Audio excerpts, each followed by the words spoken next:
নমস্কার বন্ধুরা, ডলির রন্ধনশালায় সবাইকে স্বাগত।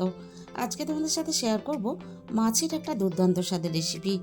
একেবারে ঘরোয়া পদ্ধতিতে মাছ এইভাবে রান্না করলে এতটা টেস্টি হয় তোমাদের বললে বিশ্বাস করবে না, তোমরা যতক্ষণ না নিজেরা বানাবে। আর এই রান্নার মেন উপকরণ হলো এই নারকেল। এই রান্নার জন্য আমি হাফমালা কচি নারকেল নিয়েছি। আর এরকম কচি নারকেল দিয়ে কিন্তু রান্নাটা করতে হবে, তবে কিন্তু খেতে বেশি ভালো লাগবে। আর এরকম কচি যদি নারকেল না থাকে, তাহলে ডাবের মধ্যে যে পাতলা নারকেলের শাঁস থাকে সেটা দিয়েও কিন্তু রান্নাটা করতে পারো। আমি মিক্সির জারের মধ্যে নারকেলগুলোকে দিয়ে এবার আমি অল্প একটু জল দিয়ে দিলাম। এবার আমি নারকেলটাকে খুব ভালোভাবে একটা মিহি পেস্ট বানিয়ে রেডি করে নিয়েছি। ঠিক এরকম করে একেবারে মিহি করে পেস্ট করে নিতে হবে। এবার এটাকে একটা সাইডে রেখে দিয়ে আরও একটা মশলা বানিয়ে নেব। এখানে আমি একটা ছোট বাটির মধ্যে 2 চামচ হলুদ সর্ষে নিয়ে নেব। আর আমি কিন্তু 2 রকম সর্ষে দিয়ে মিশিয়ে রান্নাটা করব। তোমরা চাইলে কিন্তু 1 রকম সর্ষে দিয়েও রান্নাটা করতে পারো। আর 2 চামচ হলুদ সর্ষের সাথে আমি 1 চামচ কালো সর্ষে নিয়ে নিলাম। সর্ষেটা যাতে না তেতো হয়ে যায়, তার জন্য আমি অল্প লবণ দিয়ে দিলাম। এবার আমি সর্ষেটাকে খুব ভালোভাবে বেটে নেব। আর এই রান্নাটা খুবই সোজা, আর কোনো রকম ঝামেলা ছাড়া তোমরা কিন্তু ঘরে থাকা সমস্ত উপকরণ দিয়ে খুব সহজেই রান্নাটা করে নিতে পারবে। আর এই রান্নাটা আমি আজকে কাতলা মাছের পেটি দিয়ে করব। তোমরা চাইলে কিন্তু কাতলা মাছের পরিবর্তে রুই মাছ দিয়েও করতে পারো। এবার আমি মাছের মধ্যে স্বাদ মতো লবণ দিয়ে মাছটাকে খুব ভালোভাবে মেখে নেব। আর এই রান্নার জন্য মাছের মধ্যে কিন্তু হলুদ দেওয়া যাবে না, তাই কিন্তু আমি হলুদটা ব্যবহার করলাম না। এবার আমি কড়াইয়ের মধ্যে পরিমাণ মতো রান্নার জন্য তেল দিয়ে দিলাম। আমি এই রান্নাটা সর্ষের তেলে করব। তোমরা চাইলে কিন্তু তোমাদের সুবিধা মতো সর্ষের তেল বা রিফাইন তেল, যেটা তোমাদের সুবিধা হবে সেটা দিয়েই কিন্তু রান্নাটা করতে পারবে। আর এই রান্নার জন্য তেল কিন্তু খুব ভালোভাবে হাই হিটে একেবারে ধোয়া ওঠা গরম করে নিতে হবে। এবার আমি একে একে মাছগুলো ভাজার জন্য তেলের মধ্যে দিয়ে দেবো।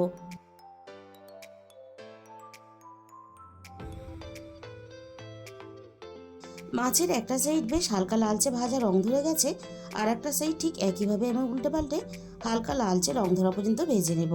এই রান্নার জন্য মাছ কিন্তু খুব বেশি একেবারে লালচে করে মুচমুচে করে ভাজা যাবে না। ঠিক এরকম একটু হালকা লালচে রং ধরা পর্যন্ত ভেজে নিতে হবে মাছগুলোকে। সমস্ত মাছগুলো আমার ভাজা রেডি হয়ে গেছে। এবার আমি ভাজা মাছগুলোকে কড়াই থেকে নামিয়ে নেব। আর কড়াইয়ের মধ্যে যেটুকু তেল আছে এই তেলেই আমি রান্নাটা করে নেব। এই তেলের সাথেই আমি 1 চামচ ঘি দিয়ে দিলাম। ঘি আর তেল মিশিয়ে রান্নাটা করলে তাহলে রান্নার ফ্লেভারটা খুব ভালো আসবে। এবার আমি ফোড়নে দিয়ে দিলাম 2টো শুকনো লঙ্কা। লঙ্কাটা আমি হালকা একটু নাড়াচাড়া করে লালচে রং ধরা পর্যন্ত ভেজে নেব। এবার আমি এখানে গ্রেট করা পেঁয়াজ দিয়ে দিলাম। আমি এখানে পেঁয়াজটাকে গ্রেট করে ব্যবহার করলাম। তোমরা চাইলে কিন্তু মিক্সিতে বেটেও ব্যবহার করতে পারো। এবার আমি পেঁয়াজটাকে নাড়াচাড়া করে হালকা লালচে রং ধরা পর্যন্ত ভেজে নেব। পেঁয়াজটাকে আমি বেশ ভালোভাবে ভেজে নিয়েছি। পেঁয়াজের সাথেই আমি দিয়ে দিলাম 1 চামচ আদা রসুন বাটা। এবার আমি দিয়ে দেব রান্নার স্বাদ মতো লবণ। এবার আমি পেঁয়াজের সাথে আদা রসুনটা নাড়াচাড়া করে বেশ ভালোভাবে কষিয়ে নেব, আদা রসুনের কাঁচা গন্ধটা চলে যাওয়া পর্যন্ত। আদা আর রসুনটা পেঁয়াজের সাথে খুব ভালোভাবে কষিয়ে নিয়ে এবার আমি দিয়ে দিলাম ঝালের জন্য 1 চামচ কাঁচা লঙ্কা বাটা। আর ঝালের জন্য আমি 4টে কাঁচা লঙ্কা আগে থেকে বেটে নিয়েছিলাম। এই রান্নাতে আমি কিন্তু কোনো রকম গুঁড়ো লঙ্কার বা গুঁড়ো হলুদের ব্যবহার করব না, তাহলে রান্নার কালারটা নষ্ট হয়ে যাবে। কাঁচা লঙ্কাটাকে আমি নাড়াচাড়া করে একটু কষিয়ে নিয়ে আমি এখানে দিয়ে দিলাম 1 চামচ ভর্তি করে ধনে গুঁড়ো। আর সাথেই আমি দিয়ে দিলাম অল্প একটু গরম মশলার গুঁড়ো। এবার আমি অল্প একটু জল দিয়ে দেব, যাতে মশলাটা না পুড়ে যায়। আমি কিন্তু এই রান্নাতে আর কোনো রকম গুঁড়ো মশলার ব্যবহার করব না। এবার আমি মশলাটাকে নাড়াচাড়া করে ভালোভাবে কষিয়ে নেব মশলা থেকে তেল ছাড়া পর্যন্ত। মশলাটা আমি বেশ ভালোভাবে কষিয়ে নিয়েছি, মশলা থেকে তেলও ছেড়ে দিয়েছে। এবার আমি সর্ষে বাটাটা দিয়ে দেব। সর্ষে বাটাটা আমি একটা ছাঁকনির সাহায্যে ছেঁকে দেব, কারণ সর্ষের যদি এই খোসাগুলো চলে যায় তাহলে রান্নাটা যেমন দেখতে ভালো লাগবে না, তাছাড়া অনেক সময় কিন্তু পেটেরও সমস্যা দেখা দেয়।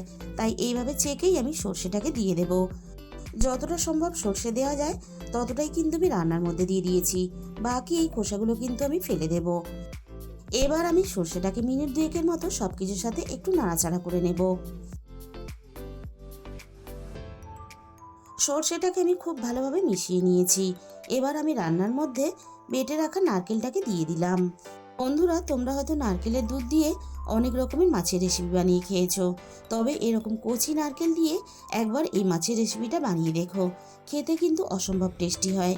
আর এই রেসিপিটা দিয়ে তোমরা কিন্তু গরম গরম ভাতও যেমন খেতে পারবে, তেমনই কিন্তু রাইস, পোলাও বা সব কিছুর সাথেই কিন্তু ইচ্ছে করলে খেতে পারবে। গ্রেভিটা ফুটে ওঠার সাথে সাথেই আমি ভাজা মাছগুলোকে দিয়ে দিলাম। এবার আমি মাছগুলোকে হালকা হাতে নাড়াচাড়া করে গ্রেভির সাথে খুব ভালোভাবে মিশিয়ে নেব। আর রান্নাটা আমি খুব ভালোভাবে করে নেব।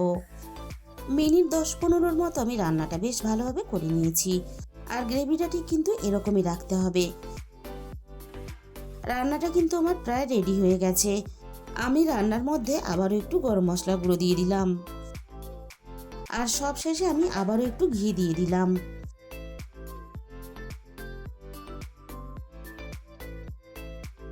এবার আমি গরম মশলার গুঁড়ো আর ঘিটা হালকা হাতে গ্রেভির সাথে মিশিয়ে দিলাম, যাতে মাছগুলো ভেঙে না যায় সেদিকে কিন্তু খেয়াল রাখতে হবে।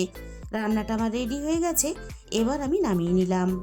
তাহলে বন্ধুরা, আজকের এই রেসিপিটা শেষ পর্যন্ত দেখার পরে তোমাদের যদি ভালো লেগে থাকে তাহলে ভিডিওতে একটা লাইক করে দিও আর নিজেদের বন্ধুদের মধ্যে শেয়ার করে দিও। আর একদিন হলেও তোমরা বাড়িতে অবশ্যই ট্রাই করে দেখো। আর আমার চ্যানেলের যে সমস্ত নতুন বন্ধুরা এখনও পর্যন্ত আমার চ্যানেলটা সাবস্ক্রাইব করনি, এরকম নতুন ঘরোয়া সহজ রেসিপি পেতে আমার চ্যানেলটা সাবস্ক্রাইব করে আমার পাশে থাকার অনুরোধ রইল। আর তার সাথে সাথে পাশে থাকা বেল আইকনটা ক্লিক করে অল করে দিও। তাহলে আমি যখনই কোনো নতুন রেসিপি আপলোড করব সবার আগে তোমার কাছে পৌঁছে যাবে। আর তোমাদের মূল্যবান সময় দিয়ে আমার এই রেসিপিটা এতক্ষণ সময় ধরে দেখার জন্য তোমাদের সবাইকে অসংখ্য ধন্যবাদ।